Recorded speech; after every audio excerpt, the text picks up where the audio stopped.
Que Dieu vous bénisse abondamment. Shalom. Shalom.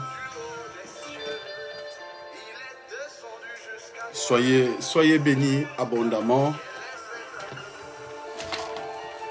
Soyez bénis, sœur Anna, Stéphie,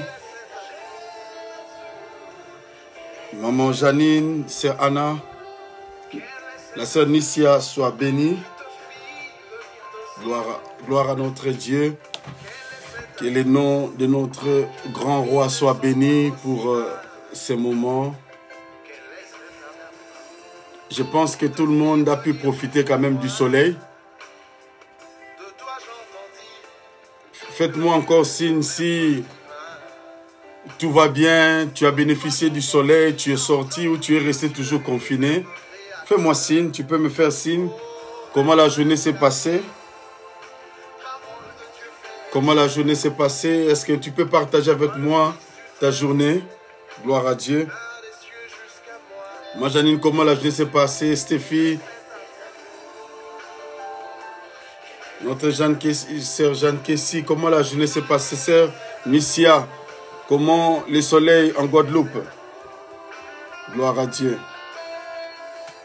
Partageons ensemble. La journée s'est bien passée. Gloire soit rendue à Dieu. Soyez bénis abondamment. Alléluia.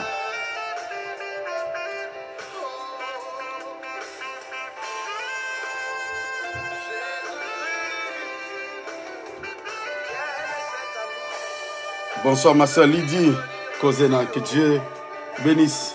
Réagissez un peu, comment la journée s'est passée? Maman Janine, très bien, ok. Gloire à Dieu. Gloire à Dieu. Gloire à Dieu. Ma soeur Christine Vec, comment s'est passée ta journée aussi? Ah. Gloire à Dieu, Stéphie, God bless you.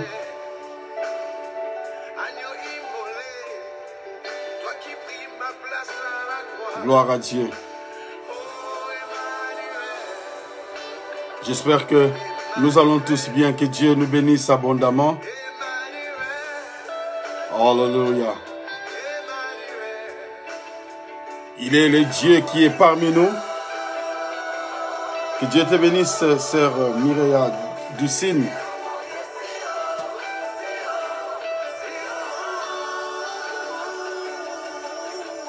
Que Dieu te bénisse, mon frère Patrick. Gloire à Dieu. Comment s'est passée la journée? Essayez un peu de me parler de la journée. Ça s'est bien passé? Vous avez bénéficié du soleil? Gloire à Dieu. Emmanuel. Gloire à Dieu. Que Dieu te bénisse, ma fille Clarisse. Comment s'est passée la journée pour ceux qui sont en Angleterre, en France, en Allemagne, Guadeloupe, Martinique, Kinshasa? Faites-moi signe un peu de votre journée. Comment ça s'est passé? Ah, ok. Bien, merci. Nous avons profité du soleil. Gloire à Dieu. Gloire à Dieu. Gloire à Dieu. Soyez bénis abondamment. Notre sœur Nissia, comment s'est passée la journée en Guadeloupe? À la sœur Anna, très bonne journée. Gloire à Dieu. Gloire à Dieu.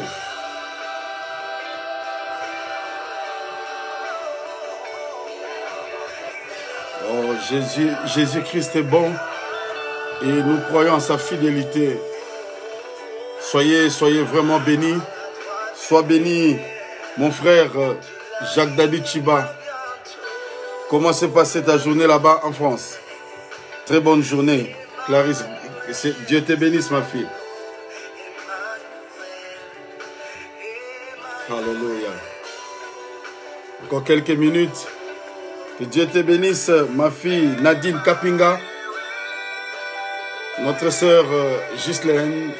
Que Dieu te bénisse abondamment. Un jour de gloire, un jour de faveur de l'Éternel. Gloire à Jésus. Gloire à Jésus. Si on peut aussi partager la vidéo, que Dieu te bénisse encore davantage, car nous avons une bonne parole que Dieu a préparée pour nous. Ah, je suis fier de ces dieux, je suis fier aussi de vous pour votre fidélité au programme. Que Dieu vous fasse encore du bien. Alléluia. Pour toi, pour que tu prennes ma place au calvaire. Gloire à Jésus. Gloire à Jésus.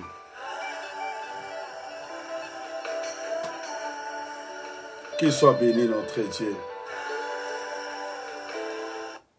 Gloire à Dieu. La journée s'est bien passée. Sœur Christine, gloire à Dieu. Que Dieu vous bénisse abondamment. Il est le Dieu qui est bon. Pour ceux qui se sont connectés un peu en retard, j'étais en train de poser la question comment la journée s'est passée. Dieu est le Dieu qui est bon, Dieu est le Dieu qui est fidèle. Que l'honneur lui soit rendu à lui seul. La journée s'est superbement passée dans la présence du Seigneur. Merci beaucoup, mon frère Jacques Dadi Chiba. Que Dieu te bénisse. Alléluia. Gloire à Dieu, gloire à Dieu, gloire à Dieu. J'aime bien ces cantiques. Parce qu'il est le Dieu qui est Dieu. Il n'a jamais changé notre Dieu. Lui qui nous donne la force, lui qui nous donne les capacités à pouvoir être réellement dans sa maison, dans sa présence. Que Dieu nous bénisse. Si on peut partager, nous allons d'ici peu démarrer notre service. Dans quelques 2 minutes, nous commençons. Gloire à Jésus. You are Yahweh. Alléluia. Alléluia. Oh, que Dieu te bénisse, ma soeur Laetitia. Dieu te bénisse.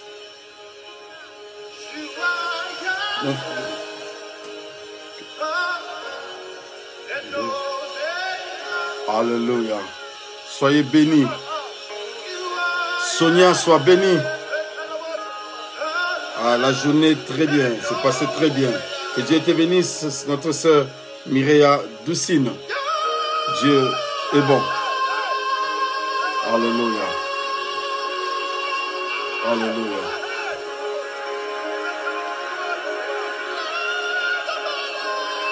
Ah, je suis content que la journée s'est bien passée pour tout un chacun de nous. Malgré les circonstances, Dieu est le Dieu qui est fidèle. Nous allons... Ah ouais, tu es bénie, ma sœur Laetitia, tu es bénie. On va prier pour débuter notre service. Éternel mon Dieu, Papa, nous bénissons grandement ton nom. Nous recommandons ces moments entre tes mains éternelles. Toi qui es le Dieu vivant, toi qui es le Dieu réel.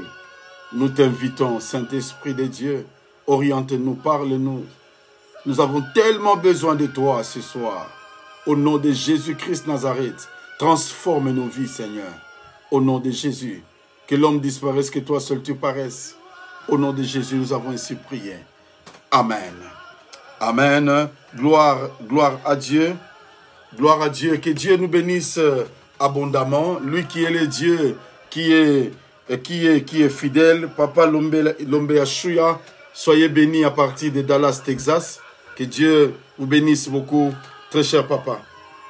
Alors, bien-aimés, aujourd'hui, nous allons commencer une série d'enseignements qui pourra peut-être nous prendre tous les mois de juin, où nous allons parler en détail et nous allons aussi procéder dans des moments de prière, car Dieu est le Dieu qui est vivant. Vous savez, nous ne faisons pas quelque chose pour qu'on passe seulement pour parler. Nous ne faisons pas quelque chose sans la recommandation du Seigneur. C'est pourquoi chaque fois, avant de faire quoi que ce soit, nous recourons d'abord à Dieu, qu'il puisse nous orienter, qu'il puisse nous parler. Qu'est-ce que nous devons dire? Qu'est-ce que nous devons faire? Et ça, c'est très important. Et pendant que j'étais en train de prier, le Seigneur a commencé à me parler sur notre sujet que nous aurons à parler durant, je ne sais pas moi, un mois, selon la grâce que Dieu va nous donner. Nous voulons parler un peu sur le réveil. Nous voulons parler sur le réveil. C'est très important parce que lorsque vous lisez la Bible, Dieu conduisait les enfants d'Israël. Des fois, il y avait la sécheresse. Des fois, il y avait des attaques des ennemis. Et après quoi, Dieu apportait un certain réveil. Dieu apportait une restauration. Alors c'est pendant ce temps où nous avons passé d'autres personnes 3 mois, d'autres 2 mois de confinement et d'autres, nous ici en Angleterre, on essaie un peu de lever à partir de lundi. On peut accepter un groupement moins de 6 personnes. Ce sont des temps, chacun de nous a passé d'une manière ou d'une autre. D'autres peut-être aussi dans des pleurs. Il y a des gens qui ont perdu les siens. Il y a d'autres personnes qui ont perdu un membre de famille, proche ou éloigné. Non pas seulement à cause de Covid, mais avec d'autres maladies. Mais nous avons été confinés. Mais moi, je pense que Dieu, lui qui est le maître des temps et des circonstances, lorsqu'il prépare quelque chose, même si le diable est derrière, Dieu a toujours un second plan pour son peuple. Dieu se prépare toujours afin que son peuple voie ou vive sa main, vive sa gloire. J'aime Dieu parce qu'il est le Dieu qui récupère les situations. Même quand le diable est en train de faire autre chose, Dieu peut récupérer la situation pour la gloire de son nom. C'est pourquoi nous voulons parler sur le réveil. Nous voulons que ces paroles qui seront données puissent nous aider, nous ressaisir, puissent nous aider à pouvoir changer un peu certaines modalités de notre vie spirituelle. Pourquoi je l'ai dit? J'étais en train de rentrer. Un jour, je suis sorti, je rentrais. Le Seigneur m'a parlé en disant, fils, je veux que tu parles sur le réveil. J'ai dit, Seigneur, mais c'est vrai, j'ai déjà parlé de ces choses, mais je veux certaines révélations venant de ta part, que tu puisses réellement m'éclairer, que tu puisses réellement m'ouvrir les yeux spirituels pour comprendre ce que tu attends que moi je fasse d'abord de mon côté. Parce qu'on ne peut pas seulement parler de réveil pour les autres, mais ça doit d'abord commencer dans ta propre vie. Tu ne peux pas bouleverser tant que tu n'es pas bouleversé. Si quelqu'un n'a pas été persuadé, il ne pourra pas aussi persuader les autres. Raison pour laquelle Dieu cherche d'abord à commencer par nous-mêmes, par toi et par moi. Et dans ce cas, Dieu a voulu d'abord que ça soit par moi. Qu'il puisse un peu m'ouvrir, qu'il puisse un peu me donner certaines orientations. Car il a besoin réellement d'opérer de grandes choses. Il a besoin réellement de faire quelque chose afin que son église, afin que ses enfants vivent certaines réalités. Alors ça, c'est très important que nous puissions comprendre cela. Alors nous allons parler par rapport au réveil. Nous allons prendre un peu tous les aspects dans ce qui est de réveil spirituel. Pourquoi? Nous allons d'abord définir ce que c'est le réveil spirituel. Nous allons d'abord parler aussi. Deuxièmement, nous allons parler ce que le réveil spirituel n'est pas. Troisièmement, nous allons parler ce que le réveil spirituel en donnant certaines définitions. Après quoi, nous allons voir maintenant les impacts du réveil dans la vie du chrétien, dans la vie de l'Église et dans le monde. Et comme vous le savez, je vous avais dit, si je suis poussé à parler de ces choses, Dieu m'a donné 2 visions par rapport à 2 hommes de Dieu qui étaient ici en Angleterre, Smith Wigglesworth et John Knox, ce sont parmi des grands hommes de Dieu qui ont engendré le réveil ici en Angleterre. Mais après leur passage, il y a eu la tiédeur, le froid qui est entré dans les églises, les temples qu'ils avaient fermés et d'autres temples ont été même achetés par les hindous, par les sikhs. Vous voyez? C'est-à-dire, là où il y avait la présence de Dieu, Bouddha est entré. Vous vous rendez compte? C'est pour montrer que lorsque nous perdons la présence de Dieu, lorsque nous perdons ce sens de réveil, le diable va aussi prendre possession afin de véhiculer ce qui est à lui. Donc voilà, pendant tout ce temps, ce que nous aurons à parler. Et nous aurons aussi des programmes de prières individuelles, des programmes de prières collectifs pour que l'Éternel étende réellement sa main. Partout où tu es, toi qui suivras ces messages, laisse-moi te dire, par la grâce de Dieu, tu deviendras un centre de transformation des choses. Tu deviendras un centre de distribution de puissance. Passez-moi un peu l'expression. Tu seras comme un transformateur. Tu vas commencer à transformer parce que la Bible nous dit, dans Actes des Apôtres, chapitre 1er, le verset 8, il dit, vous recevez une puissance, le Saint-Esprit de Dieu, et vous deviendrez. Cela veut dire qu'on sera comme des dynamos. Quand on parle de dynamos, c'est un centre de transformation d'énergie. Alors, dans la pensée de Dieu, chaque chrétien doit être dynamos. Cela veut dire centre de transformation d'énergie. Cela veut dire que partout là où il y a les ténèbres, lorsque nous arrivons, nous transformerons les ténèbres en lumière. Là où il y avait la sécheresse, nous serons capables d'apporter de la pluie. Donc ne te néglige pas. Pendant ces enseignements, Dieu vraiment va ouvrir nos pensées. Je sais et je connais comment Dieu oriente. Et Dieu permettra aussi, merci beaucoup Laetitia, Dieu permettra aussi à ce que tu puisses avoir plus de connaissances par rapport à même ce que je suis en train de dire. Parce que derrière la révélation, il y a la révélation. Un peuple qui marche sans révélation est un peuple qui est sans frein. Et ça, c'est très important. Gloire soit rendue au Seigneur. Voilà un peu l'introduction, tout ce qui fera comme l'ossature de notre thème sur réveille-toi, toi qui dors. Cela veut dire que Dieu a besoin que des hommes et des femmes se réveillent. Et d'emblée, je voudrais dire que l'Esprit de Dieu, l'Esprit n'est pas masculin, l'Esprit n'est pas féminin. L'Esprit n'a pas de sexe. Raison pour laquelle le Saint-Esprit descend sur tout le monde, sans faire d'acception, que ce soit une soeur, que ce soit une femme, que ce soit un homme. Tout celui qui est disponible, le Saint-Esprit peut le saisir et transformer des choses. Moi, je crois en ces dieux-là. Que le nom du Seigneur soit béni. Alors, rapidement, nous allons prendre nos deux textes de la Bible. Romains chapitre 13, 11 à 14. Éphésiens chapitre 5, verset 14. Donc nous lisons deux textes de la Bible. Romains chapitre 13, 11 à 14. Éphésiens chapitre 5, le verset 14e. Gloire soit rendue à Dieu. Gloire soit rendue à Dieu. Gloire à Dieu. J'attends si vous pouvez aussi... Voilà, merci beaucoup les tistons. Romains 13, 11 à 14 et Éphésiens 5, 14. Donc Laetitia va rectifier un peu. C'est Romains chapitre 13, verset 11 au verset 14e. Gloire à Dieu. Nous lisons au nom de Jésus. La Bible dit ceci. Cela importe d'autant plus que vous savez en quel temps nous sommes. C'est l'heure de vous réveiller enfin du sommeil. Car maintenant, le salut est plus près de nous que lorsque nous avons cru. La nuit est avancée, les jours approchent. Dépouillons-nous donc des œuvres des ténèbres et revêtons les armes de la lumière. Marchons honnêtement comme en plein jour, loin des excès et des livrogneries, de la luxure et de l'impudicité, des querelles et des jalousies. Mais revêtez-vous du Seigneur Jésus-Christ et n'ayez pas soin de la chair, pour en satisfaire les convoitises.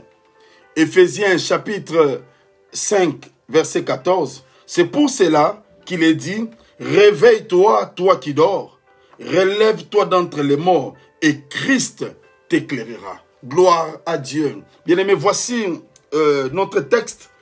Vous savez, nous entrons d'abord dans les livres de Romains. Romains, l'épître de Paul aux Romains fait partie des épîtres fondamentales qui donnent aussi la base dans la vie chrétienne. Et c'est très important aussi de pouvoir lire et de comprendre cela parce que les écrits de Paul étaient des écrits qui avaient un certain niveau. D'où lorsque nous suivons, lorsque nous lisons, nous avons aussi besoin réellement de l'Esprit de l'Éternel pour nous aider. Il est écrit que l'onction du Saint-Esprit de Dieu nous enseignera toutes les choses. Alors la Bible dit, cela importe d'autant plus que vous sachiez quel est le temps actuel. Frères et sœurs, nous devons nous réveiller parce que le temps actuel est un temps qui est tellement mauvais. Mauvais d'après le monde, mais c'est un temps prophétique qui nous rappelle que le Seigneur Jésus-Christ se prépare à revenir. Je ne dis pas que Jésus reviendra demain. Je ne dis pas. Mais c'est fixé par la propre autorité du Père, qui sait quand est-ce que Jésus viendra pour récupérer l'Église. Et la Bible dit, le salut est plus près de nous que lorsque nous avons cru. La nuit est avancée, les jours approchent. Dépouillons-nous donc des œuvres des ténèbres. Cela veut dire, quand on parle du dépouillement, cela veut dire que tu dois enlever tout ce qui est ancien. Tu dois enlever tout ce qui prend la place dans ta vie. Tu dois enlever, cela veut dire changer même le manteau, changer même d'habit. Et quelles sont ces choses dont Paul est en train de nous parler? Il nous dit, nous devons nous dépouiller des œuvres des ténèbres et revêtons les armes de la lumière. Marchons honnêtement comme en plein jour, loin des excès, loin des livrogneries, la luxure, de l'impudicité, des querelles, des jalousies. Voyez, il y a des choses que nous devons abandonner. Évite les querelles, ma soeur, mon frère.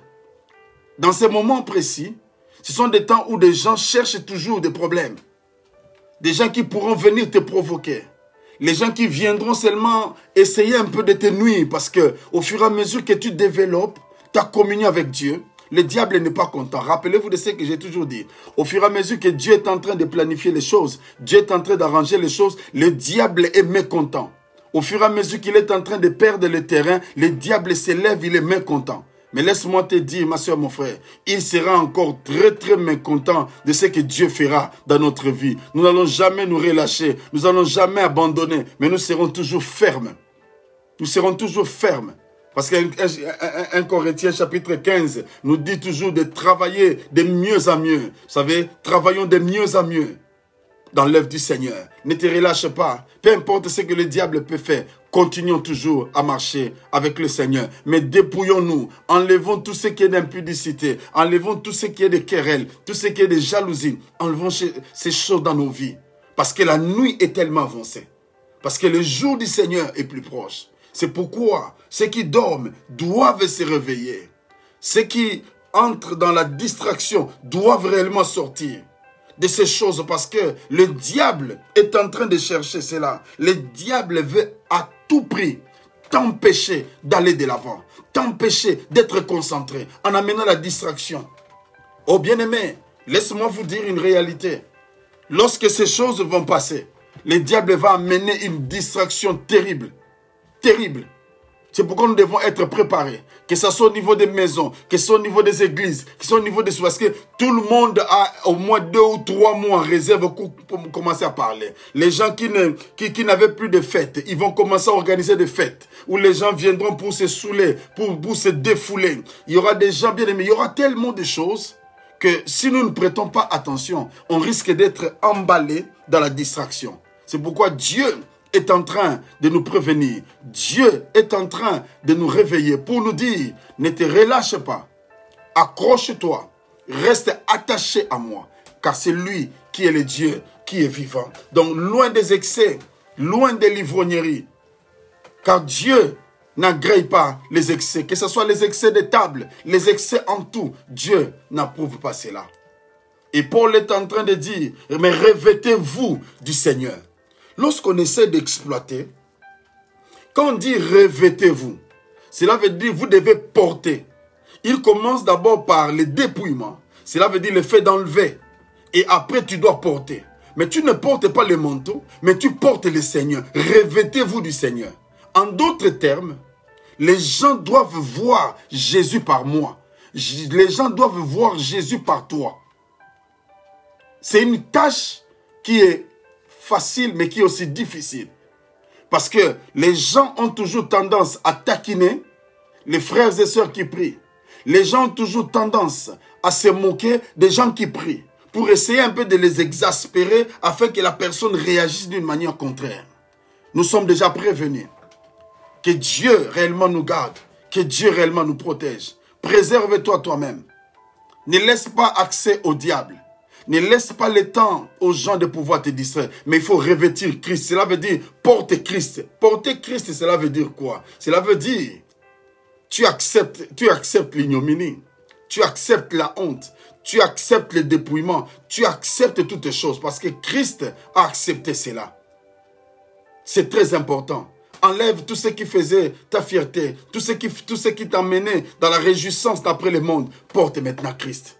Et ça, c'est très important. Et Dieu, qui est le Dieu vivant, nous bénira. Il te bénira, il me bénira aussi. C'est très important. Et Éphésiens nous dit, c'est pour cela qu'il est dit, réveille-toi, toi qui dors, relève-toi d'entre les morts, et Christ t'éclairera. Alors quand on parle de se réveiller, cela insinue le sommeil. Alors laissez-moi un peu parler par rapport au sommeil spirituel. Qu'est-ce que le sommeil? Quand on définit le soleil d'une manière simple, terre à terre, nous allons dire seulement c'est le fait de se reposer. C'est le fait de dormir. Donc quand quelqu'un est plongé, on dit je suis plongé dans un sommeil profond, cela veut dire qu'il est plein dedans dans son sommeil. Et le sommeil spirituel conduit aussi un chrétien à l'oubli. Parce que quand quelqu'un est profondément endormi, peut oublier. Il y a même des gens, quand ils dorment, ils disent mon sommeil, c'est la mort. Quand il dort, il dit, en tout cas, moi, quand je dors, c'est fini. Il ne peut même pas sentir une mouche. On peut même venir, excusez-moi, on peut même prendre sa personne et l'amener même une poupe. Il y a des gens qui ne réagissent pas du tout. Et c'est aussi le cas dans l'église, lorsqu'on parle du sommeil spirituel. Quand on parle du sommeil spirituel, cela veut dire que c'est un chrétien. Le sommeil spirituel conduit le chrétien à mettre en oubli son appel et sa vocation. Cela veut dire que quand quelqu'un sommeille spirituellement, il oublie même son appel. Il oublie même sa vocation. Il néglige sa marche avec Dieu. Il met tout ce qui est de Dieu à côté. Mais il marche normalement. Il marche. Il ne dort pas. Mais c'est au niveau de son esprit. Son esprit n'est plus en communion avec Dieu. Son esprit n'est pas connecté, n'est plus connecté avec Dieu.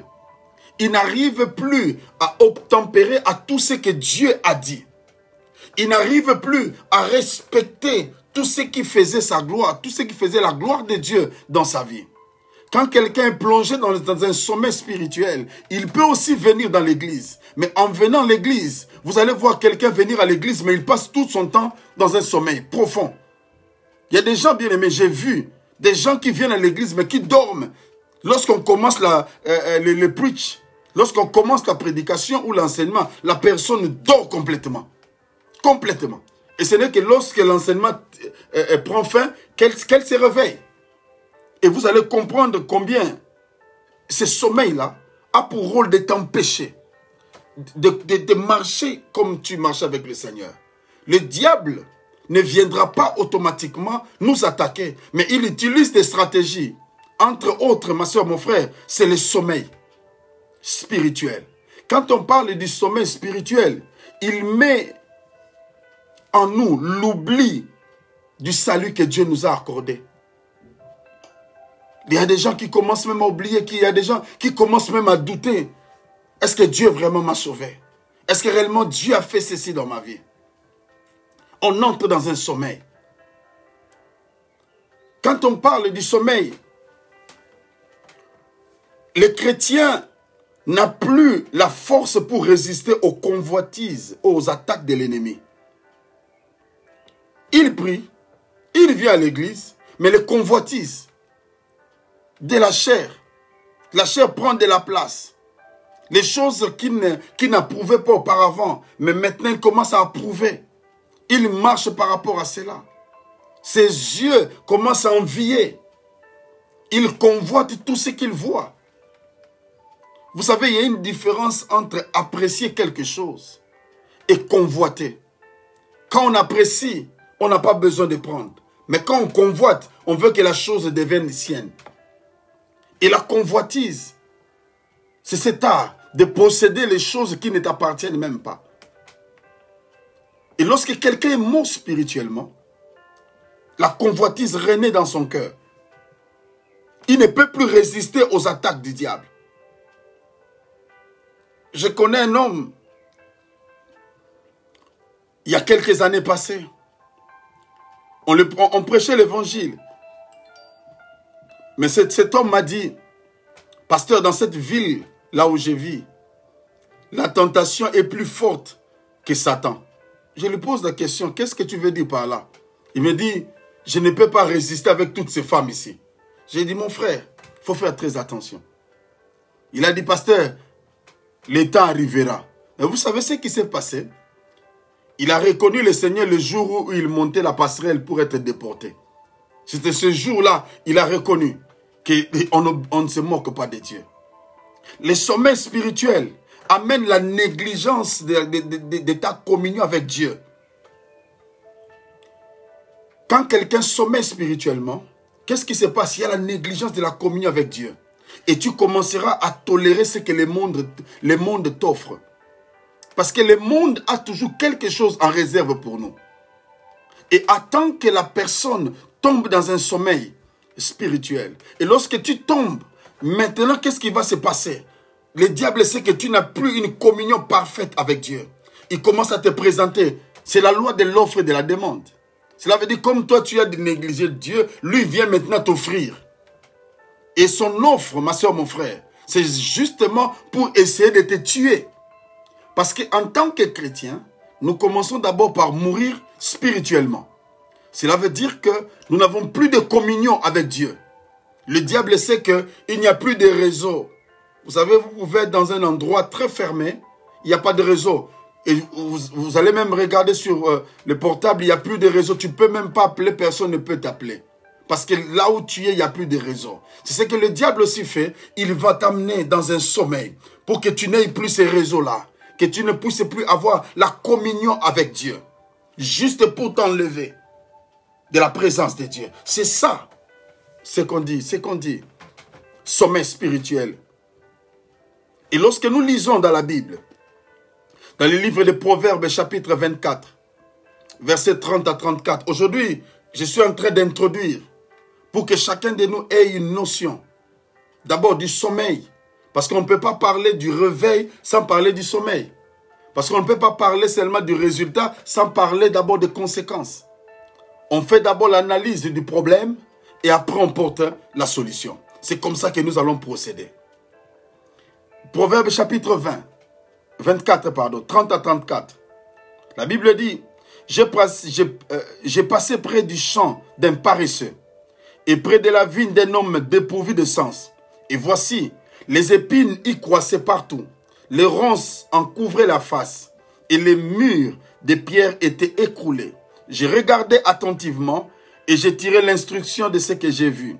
Un peu de sommeil, un peu d'assoupissement, un peu croiser les mains pour dormir et la pauvreté te surprendra comme un rôdeur et la disette comme un homme en armes.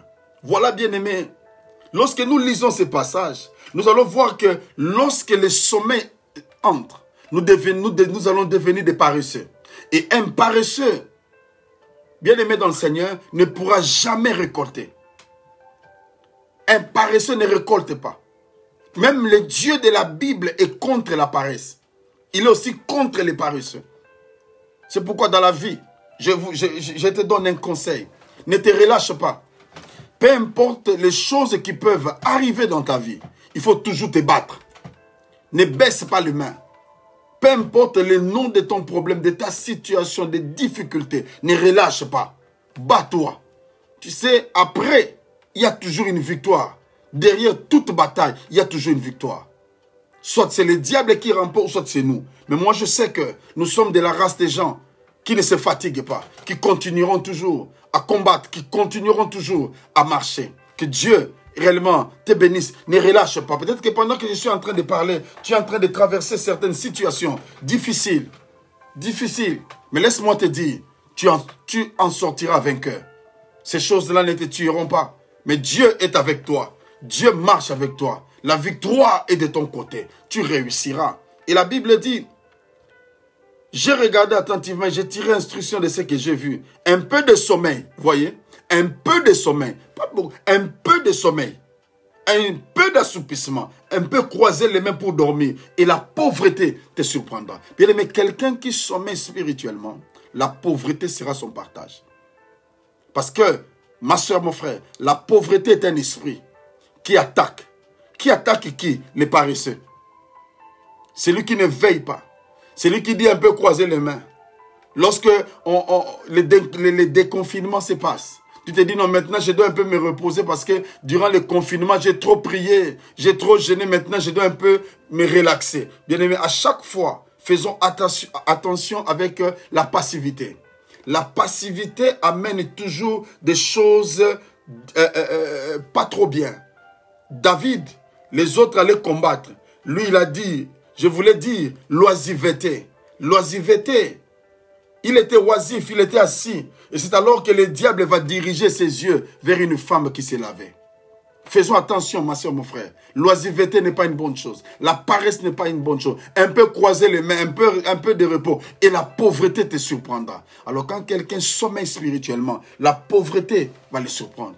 La pauvreté sera son partage. Voilà ce que tu dois comprendre. Et quand on parle encore du sommeil, quelqu'un qui sommeille, il perdra la vision du plan de Dieu pour sa vie. Le sommeil spirituel amène la perte de la vision de Dieu pour ta propre vie. Quand on parle de la vision, on parle de ta destinée. Le sommeil, vous savez, lorsque tu dors, comme il y a des gens qui dorment profondément, tu perdras même la connaissance des gens qui sont tout autour de toi. Et lorsque tu te plonges dans un sommeil spirituel, tu risques même de perdre la vision pour le plan de Dieu pour ta vie. Ce que Dieu veut atteindre, ce que Dieu est en train de poursuivre dans ta vie. Le sommeil spirituel peut commencer à faire en sorte que tu remettes tout en doute. Tu remets tout en cause pour dire non, je ne pense pas que ceci, je ne pense pas que cela. Bien-aimé, sache une chose, tu es en train d'entrer dans un sommeil spirituel. Tu commences même à renier, tu commences même à réfuter les choses pour lesquelles tu croyais auparavant. Fais attention. Fais attention. Quand on parle encore du sommeil spirituel, ça peut nous empêcher à être prêts pour l'enlèvement. Luc chapitre 21, verset 36. La Bible dit, « Veillez donc et priez en tout temps, afin que vous ayez la force d'échapper à toutes ces choses qui arriveront et de paraître debout devant le Fils de Dieu. » Vous voyez? Donc la Bible est en train de dire, veillez donc et priez en tout temps. Alors que celui qui est en train de sommeiller, il risque bien aimé. Il y a des gens qui se lèvent pour dire il n'y aura pas d'enlèvement, il n'y aura pas ceci. Vous savez, leur objectif c'est quoi? C'est amener les gens dans la diversion, amener des gens dans le divertissement, amener les gens dans la distraction. Et quand tu es distrait, quand tu n'arrives plus à te ressaisir, qu'est-ce qui va se passer? Tu oublieras. Tu oublieras que l'enlèvement, tu oublieras que Jésus-Christ revient bientôt. Ça peut nous plonger bien aimé, même dans l'église. On peut commencer à être distrait pour dire non, Jésus-Christ ne revient pas bientôt parce qu'il doit attendre d'abord que je me marie. Il doit attendre d'abord que je puisse avoir les enfants. Il doit attendre d'abord que je puisse acheter une maison. Mais imaginez, ma soeur, mon frère, si Jésus doit attendre que tu te maries, mais dis-toi aussi que l'enfant qui va naître aujourd'hui dira aussi la même chose que le Seigneur attend que je grandisse, que je me marie. Non, non. L'Église doit soupirer à l'enlèvement. Nous attendons, bien aimés, cet événement glorieux où nous venons c'est-à-dire, quand nous prions, bien aimés, notre espérance, ce n'est pas de rester sur la terre. Notre espérance, bien aimés, comme la Bible nous dit, au son de la trompette, que nous soyons capables d'écouter, que nous soyons capables d'entendre que l'époux est là. La parabole des 10 vierges nous en parle. Il y avait 5 qui étaient folles, il y avait 5 qui étaient justes. Et pourtant, les 10 étaient des vierges. Mais le seul problème, c'est que les autres se sont assoupis. Mais les 5 là, ils ont pris le temps d'éteindre la lampe. Parce qu'ils savent qu'au moment où l'époux va venir, il y a d'autres qui se sont dit, non, nous allons nous reposer. Mais il y a d'autres qui étaient sages. C'est un moment où nous devons être sages. Le problème avec nous, c'est de reconnaître que tu es en train de dormir. Le grand problème avec les chrétiens, Ils ne croient pas, sincèrement, de leur cœur, qu'ils dorment. Vous savez, c'est un danger de croire que tu ne dors pas. Parce que quand tu ne crois pas, on peut beau dire, pour toi, on te nargue. Mais pourtant, il y a des indices qui témoignent déjà. Quand en toi-même, tu te laisses dans la paresse, quand en toi-même, il y a la négligence de la communion avec Dieu, tu entres dans un sommeil. Le grand problème avec les chrétiens, c'est de reconnaître que je ne prie plus. C'est de reconnaître que je ne lis plus la Bible. C'est de reconnaître que ma vie n'est plus en ordre avec Dieu. La délivrance elle-même commence par là, frères et sœurs. Lorsque tu reconnais que là où je suis, ce n'est pas le niveau que je devais être. Ce n'est pas le niveau. Je dois être plus que cela. Je dois être élevé plus que cela en prière. Mais je me retrouve encore plus bas. Et Apocalypse nous dit, là où tu es tombé, ressaisis-toi d'abord. Reconnais d'abord que actuellement, ma vie de prière, je suis en train de sommeiller. Vous voyez? Et en ces moments-là, le Seigneur peut aider. On n'aide que la personne ouverte à recevoir de l'aide. Si la personne ne veut pas, on ne peut rien faire. Si la personne ne reconnaît pas que maintenant c'est un sommeil spirituel qui me frappe, tu ne médites plus la Bible, tu ne pries plus. Tu parles d'une manière individuelle. C'est vrai, nous prions sur Internet, nous prions ceci. Mais est-ce que individuellement, tu as aussi le temps de te focaliser pour ta propre vie? Est-ce que lorsque tu es dans la présence de Dieu, tu ne sens pas, c'est comme si on est en train de te chasser vite pour sortir. Mais pourtant, tu peux rester à la télé. Tu peux suivre tes programmes. Tu peux changer. Tu sais qu'à 19 h, révérend Samuel doit faire vite parce qu'à 20 h, moi j'ai mon programme de film et là, ma série, je ne peux pas rater. Tu ne peux pas rater la série à 20 h ou à 21 h. Mais tu peux rater ton programme de prière personnel. Est-ce que tu vois? Tu vois? C'est-à-dire, quand les choses du monde commencent à prévaloir sur Dieu, tu entres dans un sommeil.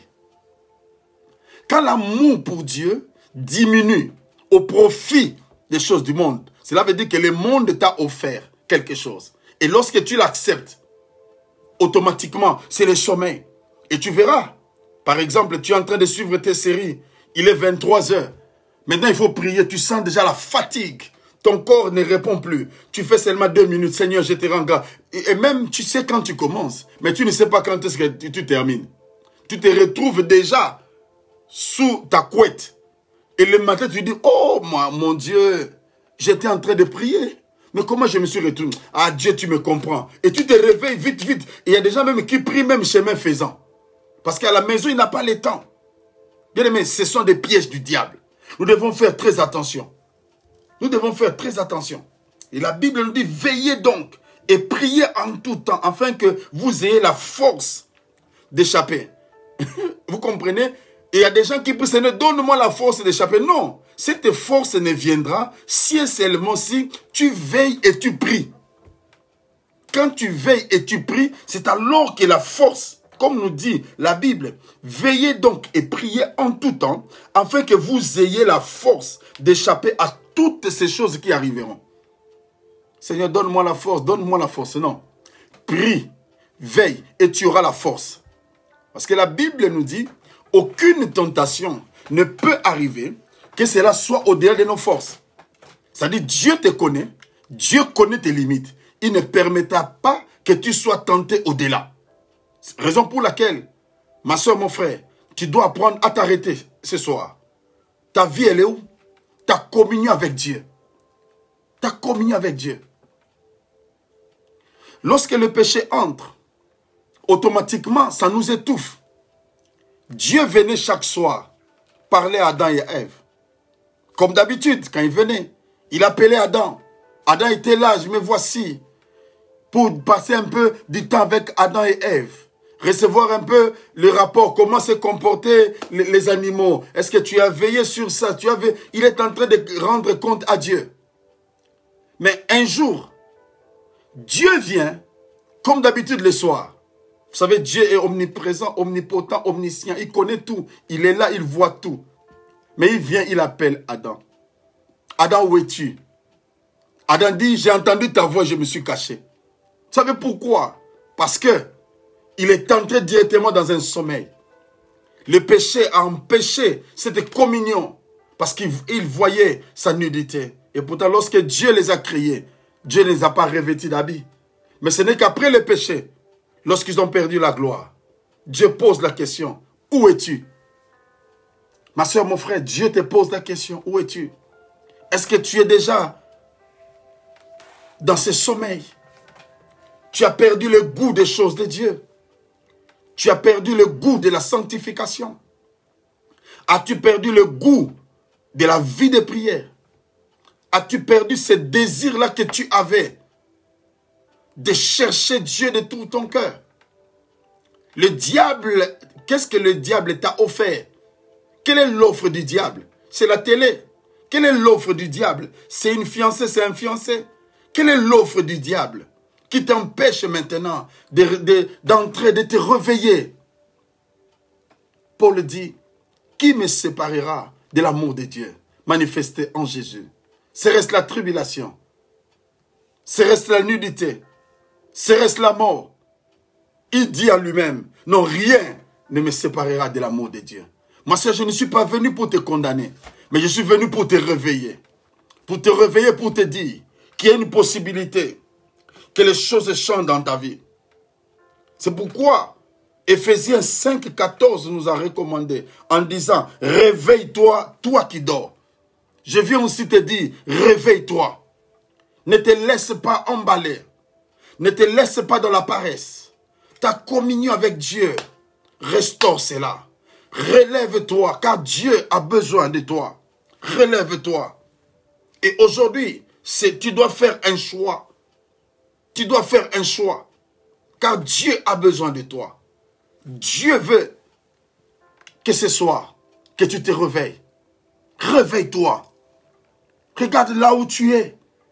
Toi qui passais des heures dans la prière, dans la présence de Dieu. 10 minutes. Les 10 minutes sont devenues très difficiles. Et tu regardes même la montre pour dire, waouh, 10 minutes et pourtant tu passais 1 heure, 2 heures dans la présence de Dieu. Qu'est-ce qui te chasse? Qu'est-ce qui t'empêche d'avancer encore en prière? Tu avais le temps de prendre ta Bible, lire, souligner, et pendant même que tu pleurais, il y avait des larmes qui descendaient sur ta Bible. Et tu sais que ces jours ici, quand j'ai pleuré, c'était à cause ici, mais Dieu m'a répondu. Et actuellement, tu ne sais même plus où se trouve ta Bible. Tu ne sais même plus. Ta Bible maintenant, c'est sur ton portable. Pendant que tu es en train de lire, il y a un appel qui entre. La personne te prend 1 heure, 2 heures du temps. Tu oublies même le passage là où tu lisais. Réveille-toi, toi qui dors. Réveille-toi. C'est un moment solennel. C'est un moment pathétique. C'est un moment historique de ta vie. Ne rate pas cette occasion de pouvoir te réveiller. Je ne sais pas quelles sont les choses qui ont amené le sommeil spirituel en toi. Quelles sont les circonstances qui ont amené ces choses en toi, qui t'empêchent maintenant d'exceller, qui t'empêche maintenant d'aller de l'avant, qui t'empêche maintenant de prier, qui t'empêche maintenant, tu prenais, il y avait des temps, ma soeur, mon frère, tu étais seul, tu veillais, non pas à cause d'une femme, non pas à cause d'un mari, mais à cause de l'amour de Dieu. Tu te disais la nuit, je passe du temps dans la prière, et tu passais du temps, et quand tu sortais, tu avais une certaine joie dans ton cœur. Il y avait une certaine joie dans ton cœur. Mais actuellement, où es-tu? Dieu te pose la question, où es-tu? Qu'est-ce qui te décourage? Qu'est-ce qui t'empêche maintenant de prier? Ce n'est pas ton mari, ce n'est pas ta femme, ce ne sont pas des enfants, parce que les enfants ont aussi des temps pour dormir. Mais tu dois te réveiller. Dieu a besoin de toi. Dieu a besoin que tu te réveilles. Je suis en train de parler à quelqu'un. Réveille-toi. Dieu ne te condamne pas, mais il te rappelle. Moi non plus, je n'ai pas le droit de te condamner. Mais j'ai le devoir seulement de t'avertir. Pour te dire, réveille-toi. Réveille-toi. Réveille-toi ma soeur. Réveille-toi mon frère. Dieu a besoin de toi. Parce que grâce à tes prières, il y a des gens qui ont été sauvés. Grâce à tes prières, il y a des gens qui sont libérés. Grâce à tes prières, il y a des gens qui étaient touchés. Mais depuis que tu dors maintenant, il y a des gens qui n'arrivent plus. Même au niveau de ta famille, il y a certaines choses. Parce que si tu ne le sais pas, Dieu t'a placé peut-être comme une clé, ou la clé principale. La clé passe-partout de ta famille. C'est pourquoi le diable en veut à ta vie. C'est pourquoi le diable ne veut pas que tu puisses prier. Ne veut pas. Ne veut pas. Ma soeur, mon frère, il y a des choses qui peuvent devenir comme des pièges.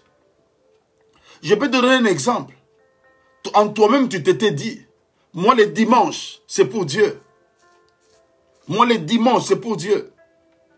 Mais voilà que tu te dis, bon, c'est vrai, c'est Dieu, mais je dois chercher et tout ça. Et tu te tapes un travail de 7 jours. Et pendant les heures de culte et tout ça, tu es au travail. C'est que tu ne te rendras pas compte. Petit à petit, ce goût-là, l'appétit de la prière, l'appétit de la communion peut facilement te quitter, peut facilement partir, peut facilement te quitter. Je ne dis pas que tu ne dois pas travailler. Je ne dis pas que tu ne dois pas travailler le dimanche. Tu peux. Mais une seule chose, c'est que les gens ne comprennent pas. Des fois, j'ai partagé ça avec l'une de mes filles pour lui dire, tu dois comprendre une réalité. Même quand tu vas travailler, tu as la possibilité de dire à ton patron. Parce que si c'est Dieu qui t'a donné, tu as la possibilité de dire à ton patron, patron, moi le dimanche, je peux travailler, mais peut-être les après-midi, si vous priez les avant-midi, ou soit les avant-midi parce que j'ai prié le soir. Dieu qui t'a donné ce travail. La Bible dit que le cœur du roi est entre ses mains. Il a la possibilité de le fléchir. Pour dire, oui, c'est vrai, quand tu as tes programmes de prière, on peut te dire, bon, peut-être que le samedi, tu vas travailler plus pour récupérer le temps là. Et tu vois, malgré le travail, mais tu ne perds pas cet appétit d'être en communion avec les frères. D'être en communion pour écouter la parole. Vous savez, suivre une parole live est différente d'une parole en différé. Vivre dans une communion fraternelle, c'est différent d'être éloigné. Faisons attention. Faisons attention. Même la compagnie des gens peuvent attirer le sommeil en toi. Tu passes trop de temps à parler, à discuter. Mais lorsqu'il arrive un moment où tu dois t'incliner devant ton roi, tu es épuisé. Tu es épuisé. Tu es fatigué. Dieu te parle. Réveille-toi. Réveille-toi. Réveille-toi de ton sommeil. Réveille-toi. Ne laisse plus tes mains s'affaiblir. Parce qu'il y a des gens, il y a des enfants qui sont en train de mourir dans le coin des rues. Dieu a besoin de toi. Que par tes prières, il y a des gens qui ont été sauvés. Il y a des gens qui attendent que toi tu pries pour que leur vie change. Réveille-toi. Est-ce que tu peux dire à quelqu'un, réveille-toi? Peux-tu dire à quelqu'un, réveille-toi ma soeur, réveille-toi mon frère, Dieu a besoin de toi, réveille-toi, réveille-toi, réveille-toi. Il y a des gens, ma soeur, mon frère, qui avaient pris des engagements, qui ont fait des vœux à l'Éternel. Seigneur mon Dieu, si tu me donnes ceci, je serai à toi, je me donnerai pour l'œuvre. Voilà que Dieu a fait sa part. Mais de ton côté maintenant, il y a des excuses qui arrivent. Seigneur, tu sais, je t'aime bien, mais il y a des situations. Seigneur, je t'aime bien, mais regarde. Bien aimé, quand on commence à présenter trop d'excuses, sache une chose, le sommeil spirituel est en train de frapper à ta porte. C'est pourquoi je pourrais dire aussi avec ma sœur Émilienne, réveille-toi. Réveille-toi ma sœur. Réveille-toi mon frère. Cette parole vient pour t'encourager, de te réveiller. Réveille-toi. Ne laisse plus tes mains s'affaiblir. Ne laisse plus le temps au diable. Il a tellement pris du temps. Il a tellement pris de terrain. Mais il a besoin maintenant que tu te réveilles. Réveille-toi. Si tu es en compagnie de quelqu'un à la maison, dites-lui, le Seigneur te parle en disant réveille-toi. Et je parle aussi aux frères et sœurs qui sont connectés. Leur dire, réveillons-nous. Pas seulement toi, moi également. Car la parole de Dieu est en train de sortir. C'est pour tout le monde. Mais c'est un impératif. Réveille-toi. Réveille-toi du sommeil. Réveille-toi du sommeil. Alléluia. Gloire à Dieu. Gloire à Dieu. Bien-aimé, c'est un choix. C'est un choix que tu dois faire. Rester endormi ou te réveiller.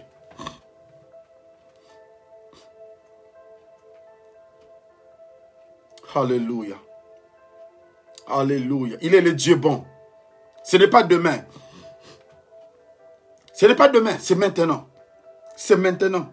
Comme je suis en train de te parler, tu peux parler à ton Dieu. Peut-être que tu es là, tu es seul à la maison. Parle seulement à ton Dieu. Demande à Dieu pardon. Dis Seigneur, pardonne-moi. Parce que je suis entré dans la paresse. Je suis entré dans la distraction. Cet appétit de la prière est parti. Pardonne-moi. Et la Bible dit, lorsque nous confessons nos péchés, il est juste et fidèle pour nous pardonner. Et le sang de son Fils nous purifie de toute iniquité. Et quand tu fais cette prière simple, je peux encore te dire, réveille-toi maintenant. Réveille-toi mon frère. Réveille-toi ma soeur. Réveille-toi papa. Réveille-toi maman. Car il y a de bonnes choses, il y a des choses. Le ciel doit s'ouvrir. Mais Dieu a besoin que tu te réveilles. Dieu a besoin de toi. Dieu a besoin de toi. Et vous savez, j'ai compris avec Dieu, il y a des choses que Dieu ne les fera pas avec quelqu'un d'autre à part moi. Ça, je vous le dis la vérité. Il y a des choses que Dieu ne fera jamais avec quelqu'un d'autre que moi, que toi. Des fois, nous disons que Dieu peut remplacer. C'est vrai. Mais quand Dieu remplace, il ne remplacera jamais quelqu'un comme toi. Mais il remplacera quelqu'un plus que toi. C'est pour dire que toi, tu es le seul ou tu es la seule. Dans ta catégorie, tu es la seule, tu es le seul.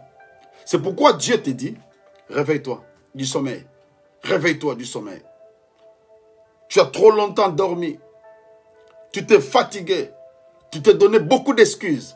Mais Dieu te parle. Dieu te parle par l'entremise de son serviteur pour te dire, réveille-toi. Réveille-toi, il a besoin de t'éclairer. Réveille-toi, il y a une lumière qui s'élève.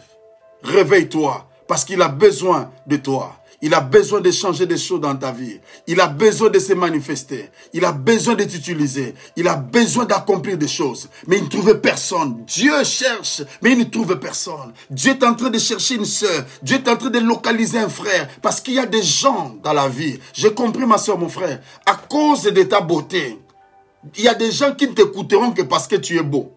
Parce que tu es belle. Il y a des gens qui ne t'écouteront que parce que tu travailles. Parce qu'ils savent que tu as l'argent. Ils savent que tu as une bonne position. C'est comme ça la loi de la nature. C'est pourquoi ce que Dieu fait pour toi, c'est pour atteindre les gens qui sont à ton niveau. Mais lorsque tu recules, ces gens-là, il n'y aura personne qui pourrait leur annoncer l'évangile. C'est pourquoi Dieu te dit, réveille-toi. Réveille-toi. Réveille-toi. En présentant des excuses, ça n'avance à rien. Mais lorsque tu t'humilies devant Dieu, tu dis à Dieu, me voici. Agis dans ma vie. Maintenant, la seule chose avec les chrétiens, c'est qu'on n'arrive pas à comprendre, c'est que nous ne sommes pas francs devant Dieu. Et nous ne sommes pas francs devant les encadreurs. Tu peux connaître des situations difficiles. Quelqu'un peut connaître des situations difficiles, mais ne veut pas s'ouvrir. Ne veut pas dire réellement ce qui est dans son cœur. Oh non, je vais gérer cela. Ma soeur, mon frère, il y a des choses que tu peux gérer. Mais il y a des choses aussi qu'on peut gérer pour toi, pour t'aider. Ça me facilite la tâche. Lorsque Dieu a déjà utilisé quelqu'un pour m'aider à m'en sortir, en lieu de place de perdre encore le temps pour réfléchir, mais Dieu peut te canaliser pour que tu t'élèves, que tu abandonnes cet état et que tu avances dans la vie de Dieu. Dieu a besoin de toi. Dieu a besoin de toi. Réveille-toi du sommeil. Tu peux prier là où tu es. J'aimerais aussi prier avec quelqu'un. Pour dire seulement au Seigneur, Seigneur, je prends la décision ce soir de me réveiller de me réveiller du sommeil. Je rétablis ma communion avec Dieu. J'abandonne la paresse, j'abandonne le dégoût, mais je prends la décision de me réveiller. Bien-aimé, toute prière qui est faite par la foi a toujours une récompense. Et c'est ta foi qui change les choses. Et je crois fermement de tout mon cœur que ce soir, tu es réveillé. Je peux même acclamer le Seigneur pour toi, pour dire merci Seigneur. Merci Seigneur parce que ma soeur, mon frère s'est réveillé. Fini le sommeil. Merci Seigneur. Je peux acclamer le Seigneur pour toi. Je peux dire merci Seigneur de ce que tu as accompli dans la vie de ma soeur, dans la vie de mon frère. Fini la fatigue, fini les faiblesses. Gloire soit rendue à Dieu. Bien-aimé, c'est ça un peu, bien-aimé, où nous allons nous acheminer, je vous assure, par la grâce de Dieu. Oh, nous allons passer de bons moments. C'est pourquoi je te conseillerais, tu vois, sur la page Facebook, c'est important, il y a un bouton là. Lorsque tu te connectes, tu vas voir, il y a un bouton là. Tu peux seulement appuyer sur le bouton. À chaque fois que je serai connecté, ça va envoyer directement un message sur ton téléphone pour te dire que l'église évangélique à Marche est connectée. Pour écouter. Ne manque pas cette série d'enseignements. Car Dieu est le Dieu qui prépare de bonnes choses pour toi. Dieu qui t'a réveillé, il te promet de grandes choses. Alors, après s'être réveillé, je voudrais parler aujourd'hui, je ne serai pas long, pour ne pas trop vous embrouiller. Mais je vais donner un peu l'essentiel. Et après, nous aurons maintenant notre programme. Comment ça sera établi. Et je vous assure, Dieu va nous bénir. Et il y a une question qui passe dans mon esprit. Parce qu'on parle du réveil. Mais je ne veux pas d'abord parler totalement du réveil sans pour autant comprendre. Comprendre, c'est que le réveil n'est pas. Le réveil n'est pas une manifestation extérieure impressionnante. Ce n'est pas ça le réveil. Vous savez, des fois, nous tombons dans des pièges du diable pour dire, dans notre église, il y a des réveils. Il y a un réveil. Vous savez comment? On voit des miracles, des guérisons, des conversions. On dit, ah, en tout cas, non. Il y a un réveil. Non, ce n'est pas ça le réveil. Ce n'est pas ça le réveil. Le réveil, ce n'est pas ça. Le réveil, ça, ce sont des fruits du réveil. Quand on voit les miracles, on voit ceci bien aimé, ce sont des fruits. Mais ce n'est pas ça le réveil. Et le réserve n'est pas réservé seulement à une classe d'élite. Le réveil, c'est pour tout le monde. Alors, vous savez, lorsque vous faites une dissertation, vous commencez d'abord par l'introduction. Vous donnez l'antithèse. Et l'antithèse que j'ai eu à donner, c'est que le réveil n'est pas. Le réveil n'est pas le fait de sentir la chair de poule pendant que tu pries. Le réveil, ce n'est pas le fait de voir dans ton église, il y a des guérisons. Le réveil n'est pas le fait que tu vois dans ton église, il y a des conversions. Les gens arrivent dans l'église. Non, bien aimé, nous avons le réveil. Non, ce n'est pas ça. Nous avons vu les églises remplies. Mais du coup, bien aimé, c'est comme un clou. L'air sort directement, l'église sèche. Bien aimé, quand le réveil arrive, on doit savoir comment maîtriser cela. Parce que même le monde des ténèbres, les gens opèrent aussi des miracles. Opèrent aussi des miracles. Mais une chose que tu dois comprendre, je peux maintenant définir le réveil. Après que nous ayons compris ce que c'est le sommeil spirituel. Ce que le réveil n'est pas. Donc je voulais dire que le réveil, ce n'est pas le fait de voir des gens sauter dans les bancs. Les gens crier. Non, ce n'est pas ça le réveil. Ça, c'est le fruit du réveil. Et c'est très important de comprendre cette réalité. Et Dieu est en train de nous parler maintenant, c'est quoi le réveil spirituel? Quand on parle du réveil, frères et sœurs, j'ai essayé de lire, j'ai pris le dictionnaire Robert de la langue française pour comprendre ce que c'est le réveil. Le dictionnaire définit le réveil comme étant le passage du sommeil à l'état de veille.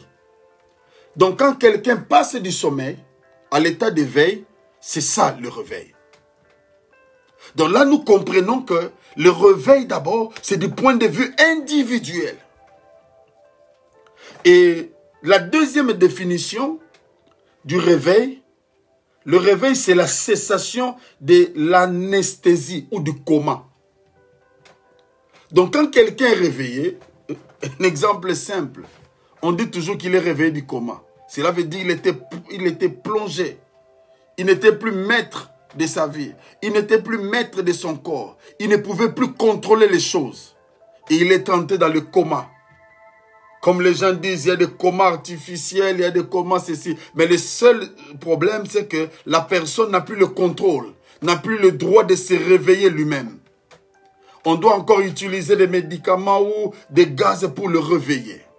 Et lorsqu'on parle du réveil, c'est la cessation de l'anesthésie. Vous savez, quand quelqu'un est sous anesthésie, on lui dit ça va prendre peut-être 30 minutes, après il va se réveiller. Et après 30 minutes, vous allez voir quelqu'un commence à fournir un peu d'effort, ouvrir un peu les yeux, il commence à faire un geste des mains ou des pieds. On dit, ah, il est réveillé. L'anesthésie a fini. Il est réveillé du coma. Et alors, bien aimé, quand le réveil arrive, cela veut dire, nous étions dans un état comateux, dans le coma réellement, le monde des ténèbres, et nous nous sommes réveillés. Et c'est très important. Robert nous dit encore, le réveil, c'est le fait de reprendre une activité après une interruption. Donc je reprends la définition, la première définition quand je dis, le réveil, c'est le passage du sommeil à l'état d'éveil. Deuxièmement, le réveil, c'est la cessation de l'anesthésie ou du coma. Troisièmement, le réveil, c'est le fait de reprendre une activité interrompue. C'est-à-dire que tu étais en train de faire quelque chose. Il y a eu un sommeil spirituel. Tu prêchais l'évangile. Tu gagnais les âmes. Il y a eu une interruption. Tu œuvrais dans l'église. Mais tu t'es relâché, il y a eu une interruption. Il n'y a pas eu annulation, mais il y a eu interruption. Alors comme il y a eu interruption, c'est pourquoi en français, on dit l'interrupteur. Le rôle de l'interrupteur, c'est là où il y a le noir. Lorsque tu appuies sur l'interrupteur, qu'est-ce qui se passe directement? C'est que ça réagit. Tu as maintenant la lumière. Et Dieu, ce soir, il est en train de te parler. Dieu, ce soir, il est en train de t'encourager pour te dire une chose. Il faut maintenant sortir de l'état de coma, sortir de la léthargie, sortir de l'anesthésie, sortir de cette interruption. Car Dieu a un plan pour ta vie. Dieu a un objectif qu'il est en train de poursuivre pour ta vie. Dieu veut faire quelque chose pour toi. Alors quand on parle du réveil, frères et sœurs, le réveil, c'est quand le croyant discerne les temps dans lesquels nous vivons. Quand on parle du réveil, vous voyez, bien aimé, que le réveil... Oh, merci beaucoup Laetitia. Vous voyez, bien aimé, le réveil, ce n'est pas seulement le fait de sentir des sensations de miracles. Non, non, non, non, non, non. Donc ça, ce sont des fruits. Donc il y a des fois, nous avons un langage un peu, excusez-moi, un peu abusif de parler sur le réveil. Dans notre église, il y a le réveil. Il y a des gens qui viennent. Non, ce n'est pas ça. C'est d'abord du point de vue individuel. Donc le réveil, je disais, c'est quand le croyant discerne les temps dans lesquels nous vivons. Quand nous sommes conscients que le temps actuel, merci beaucoup mon frère Jacques Dadé, quand nous avons conscience que le temps où nous sommes actuellement, c'est un temps mauvais, bien aimé, il y a le réveil dans ta vie. Parce qu'il y a des gens qui sont distraits. Il y a des gens qui... Bien aimé, j'ai même vu quelque chose d'étonnant. J'étais à Londres avec mon épouse. Nous sommes allés assister à un enterrement. J'ai prévu aussi le masque et tout ça.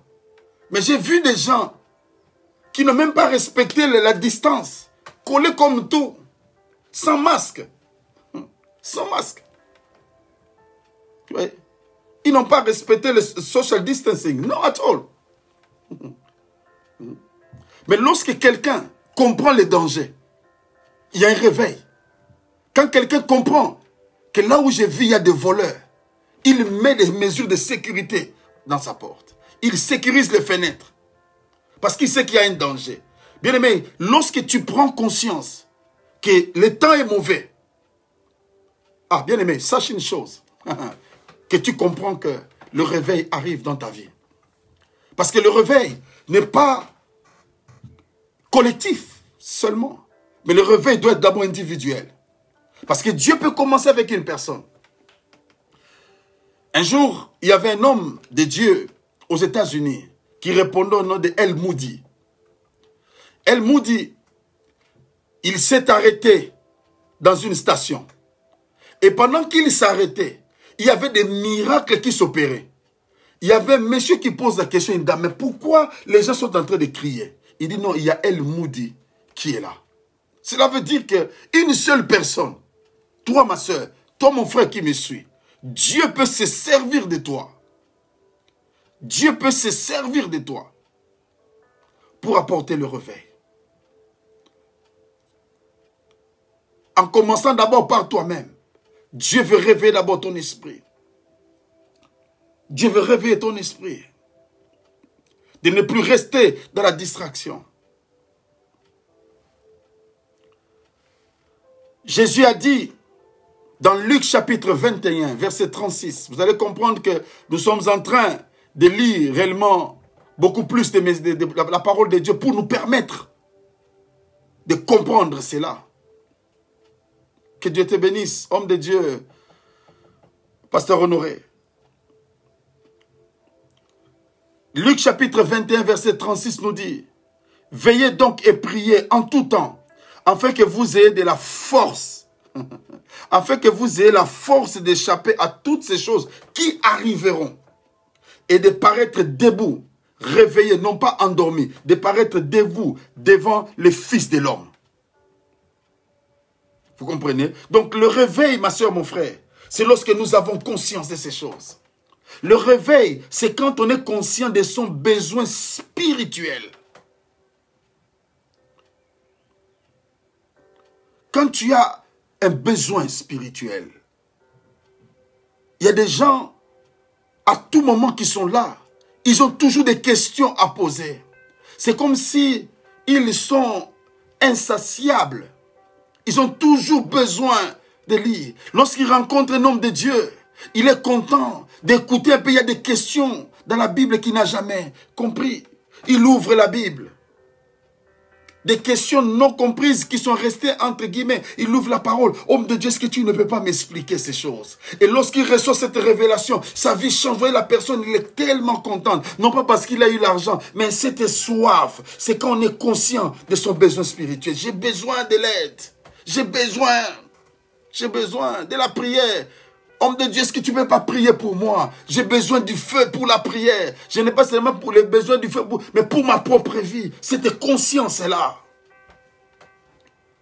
Et lorsque tu as cette conscience, c'est Luc chapitre 21, verset 36.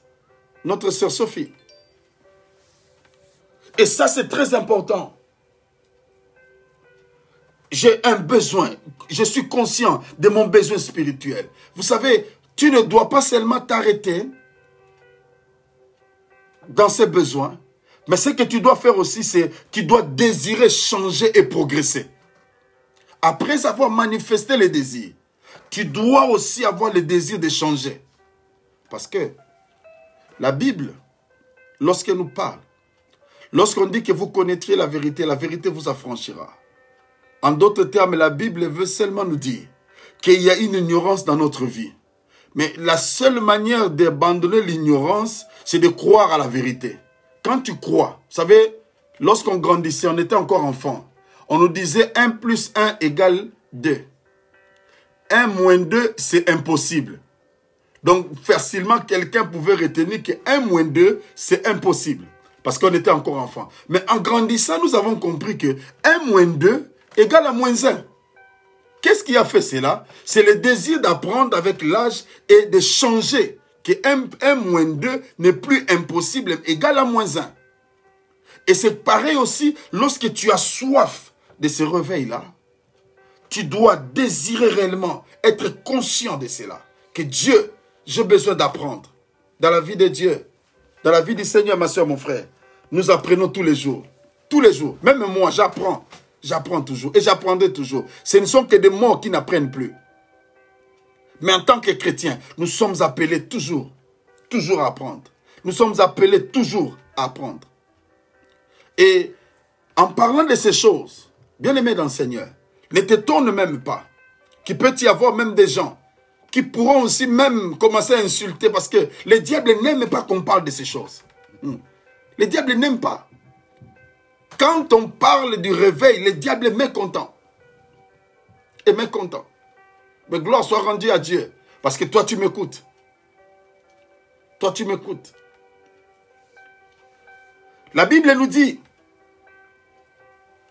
dans 2 Pierre chapitre 3, le verset 18, la Bible dit, croissez dans la grâce et dans la connaissance de notre Seigneur et Sauveur, Jésus-Christ. Croître. Cela veut dire grandir dans la grâce. Donc cela veut dire qu'au fur et à mesure on grandit, on comprendra encore la grâce. Et nous allons comprendre la connaissance de notre Seigneur. Bien aimé, c'est différent de prêcher Jésus et de connaître le Jésus que tu prêches. Est-ce que je peux reprendre cela? C'est différent de prêcher Jésus et de prêcher Jésus qu'on connaît. Parce qu'il y a la lettre tue, il y a des gens qui peuvent parler de Jésus. Parce que ici en Angleterre, même dans le monde, tu peux entrer, faire la théologie, mais une théologie qui n'est pas vraiment une théologie progressive, une théologie biblique, mais on te donne seulement une notion de la religion. Une telle personne peut parler de Jésus, mais n'a jamais eu la révélation, la connaissance profonde de Jésus. C'est pourquoi lorsque le réveil arrive, nous ne parlons pas de Jésus, mais nous vivons Jésus que nous parlons. Est-ce que vous comprenez? C'est très différent dans la vie. Il y a une différence dans les choses. C'est pourquoi Dieu est en train de te parler. De pouvoir croître. Tu ne dois pas t'arrêter. Tu dois grandir. Tu dois grandir. Et lorsqu'on parle du réveil, le réveil, c'est quand on accepte de se laisser juger par la parole de Dieu. Et l'action du Saint-Esprit jusqu'à être en ébullition. Je vais expliquer.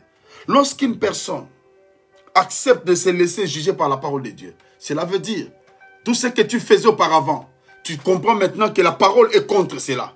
La parole elle-même commence à te juger. Et ta facilité d'obéissance à la parole, cela engendrera le réveil dans ta vie. Et cela occasionnera les changements dans ta vie. Car Dieu est le Dieu qui est vivant. Dieu est le Dieu qui est puissant. Il est capable de tout. Laisse-toi juger par la parole de Dieu. Non pas un homme, mais la parole de Dieu. Que la parole de Dieu te juge. Qu'est-ce que cela veut dire? Cela veut dire simplement que lorsque tu écoutes une parole, on est en train de prêcher, on est en train d'enseigner, et tu sens que ça te touche réellement par rapport à ce que tu fais. Juste cette parole, si elle est normale, cela veut dire que Dieu est en train de produire un jugement. Et quand il produit un jugement, lui, il est l'avocat par excellence et il est le juste juge. Cela veut dire, ce n'est pas pour te condamner, mais c'est pour t'amener à un changement. Et ça, Dieu le fait dans la vie d'une personne. Et quand on a conscience de cela, et que la parole de Dieu prévaut au-dessus de nous, au-dessus de nos jugements, au-dessus de nos pensées, sache à ce moment-là, ma soeur, mon frère, que le réveil entre dans ta vie. Tu commences à accepter la parole. Tu commences à accepter tout ce que la Bible dit. Ça produira un changement en toi. Des choses pour lesquelles tu n'arrivais pas à accepter. Dieu commencera à le faire. Apocalypse, chapitre 3, verset 15 à 16 nous dit, « Je connais tes œuvres. Je sais que tu n'es ni froid ni bouillant. Puisses-tu être froid ou bouillant. Ainsi, parce que tu es tiède et que tu n'es ni froid ni bouillant, je te vomirai de ma bouche. » Vous voyez? Apocalypse 3, 15 à 16. Donc Dieu, lorsque tu ne veux pas accepter la parole, cette parole qui te condamne, pardon, qui te juge, je voulais dire, pour te redresser, pour te corriger, que tu ne veux pas accepter.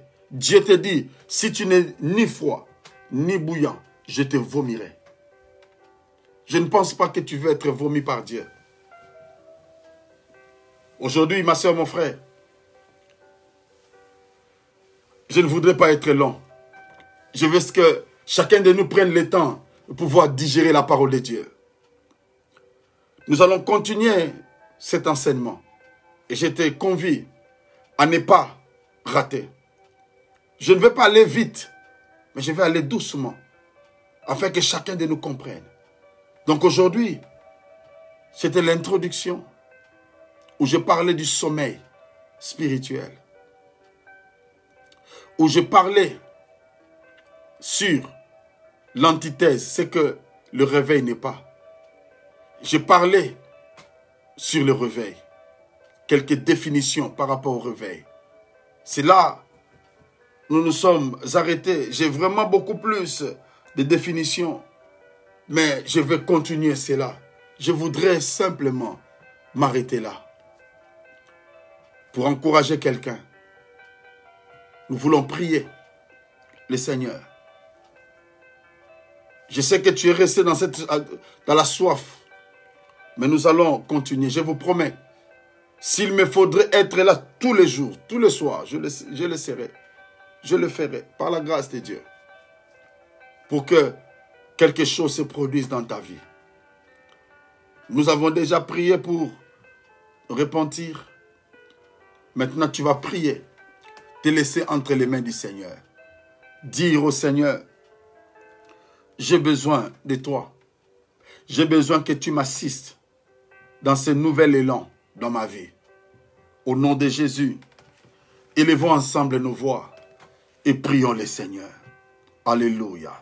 Dieu de toute éternité, mon Dieu, mon roi, Papa, nous bénissons grandement ton nom. Nous te rendons grâce, éternel mon Dieu. Toi qui es le Dieu puissant, éternel mon Dieu. Toi qui es le Dieu vivant. Merci, éternel mon Dieu.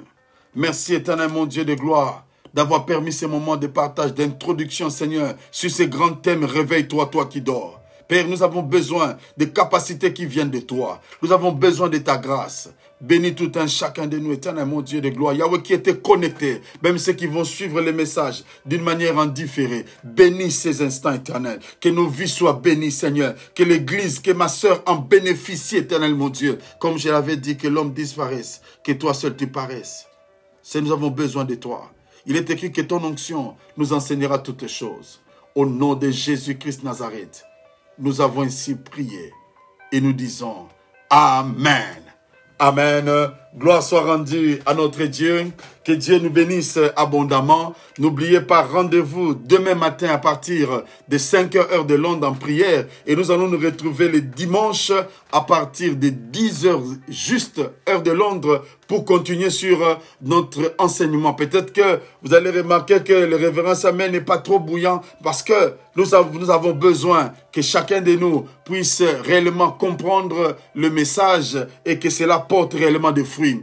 Partagez aussi la vidéo. Vous pouvez aussi souscrire sur notre page YouTube afin que vous soyez toujours connectés par rapport à nos messages et à nos prédications. Donc je bénis tout un chacun. Je vous aime bien de partout là où vous nous avez suivis, que ce soit en Angleterre, en France, en Guadeloupe, en République démocratique du Congo, en Martinique, partout où vous êtes. Que Dieu vous bénisse et à très très bientôt. Ne manquez pas demain et les dimanches. Que Dieu nous bénisse. Bye bye. Je vous aime bien. Bye bye.